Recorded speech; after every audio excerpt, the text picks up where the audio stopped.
હાલ એક ખૂબ જ દુઃખદ સમાચાર સામે આવી રહ્યા છે। દેશભરમાં આ દિવસોમાં ભયંકર ગરમી પડી રહી છે। ઘણા શહેરોમાં તાપમાન 40 ડિગ્રી સેલ્સિયસને પાર કરી ગયું છે।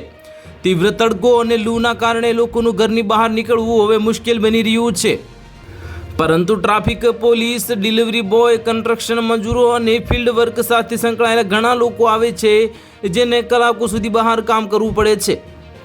આનાથી તેમને dehydration, heat stroke, heat oxygen અને હીટ સ્ટ્રોક જેવી સમસ્યાઓનું જોખમ વધી જાય છે। જો સાવચેતી રાખવામાં ન આવે તો આ સ્થિતિ જીવલેણ પણ બની શકે છે। નેશનલ ક્રાઇમ રેકોર્ડ્સ બ્યુરો એટલે કે NCRBના રિપોર્ટ અનુસાર વર્ષ 2000 થી 2020 વચ્ચે લૂ લાગવાથી 20,615 લોકોના મોત થયા છે।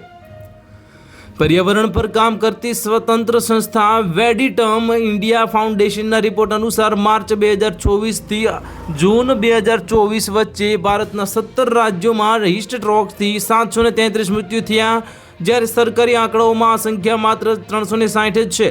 તીવ્ર તડકામાં કામ કરવાથી શરીરની તાપમાન નિયંત્રિત પ્રણાલી બગડી જાય છે। આનાથી હીટ સ્ટ્રોક અને ડિહાઇડ્રેશનનો ખતરો વધી જાય છે।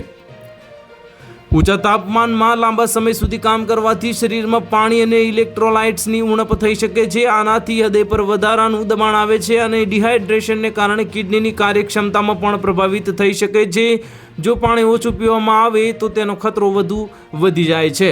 તો હાલ માટે આટલું જ। મળીશું નવી અપડેટ સાથે। જો તમને વિડીયો પસંદ આવતો હોય તો વિડીયોને લાઇક કરી દેજો, ચેનલને સબસ્ક્રાઇબ કરી બાજુમાં આવેલા બેલ આઇકનને દબાવી દો, જેથી તમને આવા સમાચારની અપડેટ મળતી રહે।